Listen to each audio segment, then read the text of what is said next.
Hey there, thank you for joining me. Today I'm discussing military promotions compared to the federal GS employee promotions. If you're new here, please click subscribe. Now let's get started.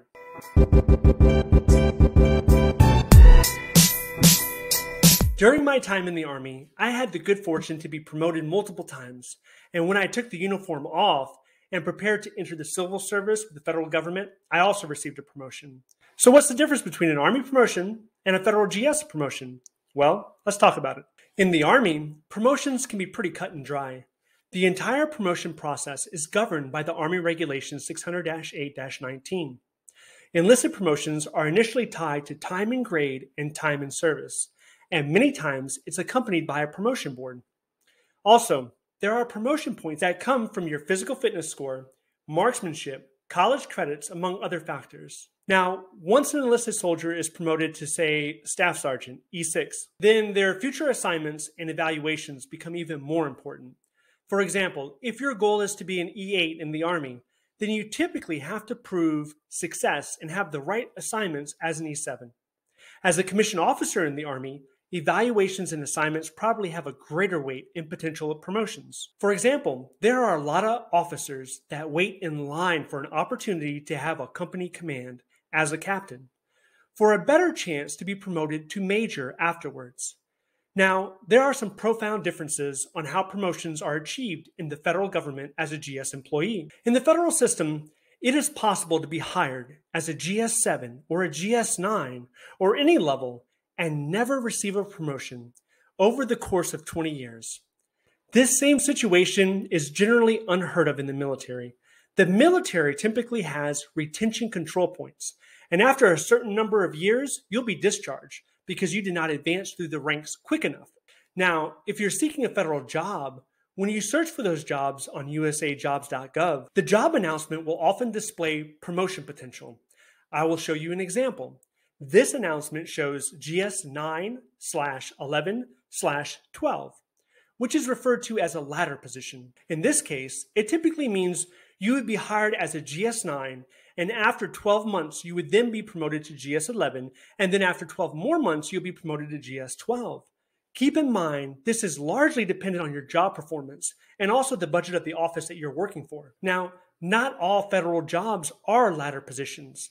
There are other job announcements that only display one GS level, such as this one. And this job announcement is for a GS12. What this means is that if you ever want to be promoted to a GS13, then after a minimum of 12 months, you need to search and apply for the job announcements that are advertising for a GS13.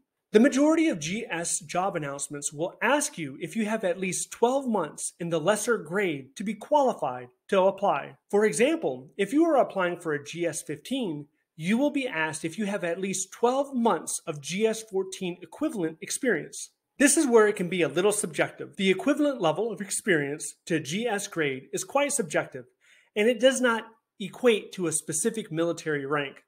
This is where it becomes incredibly important to structure your federal resume the most effective way possible. If you would like some tips on how to create such a resume, please check out my video on resumes. I will leave a link above. Now, understand that you do not have to chase promotions, and you will never have to concern yourself with retention control points. I have known a couple of people who have been the same GS grade for 21 years, and they're content in doing their job day in and day out. But if you want to advance, then you must take the initiative and take your career in your own hands. For example, if you are a GS11 in the Department of Justice and there are no promotion opportunities there, you should consider looking outside of your department. Perhaps there is a GS12 position in the Department of Labor or the Department of Energy in the same job series. Theoretically, you could apply for a promotion every 12 months. So do not become complacent.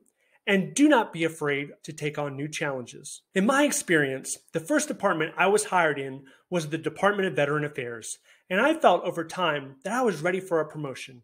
I met the 12-month criteria, and I first applied within my agency, but I wasn't getting anywhere. Then I decided I would expand my search, and that is what led me to the Department of Housing. Overall, I was hired, and it proved to be successful and a rewarding experience. Well, that wraps up my video on military promotions compared to federal GS employee promotions. If you have any other job seeking advice, questions, or comments, please leave those below. If you like this video, please click like and subscribe, and I'll see you in the next one. Thank you for watching.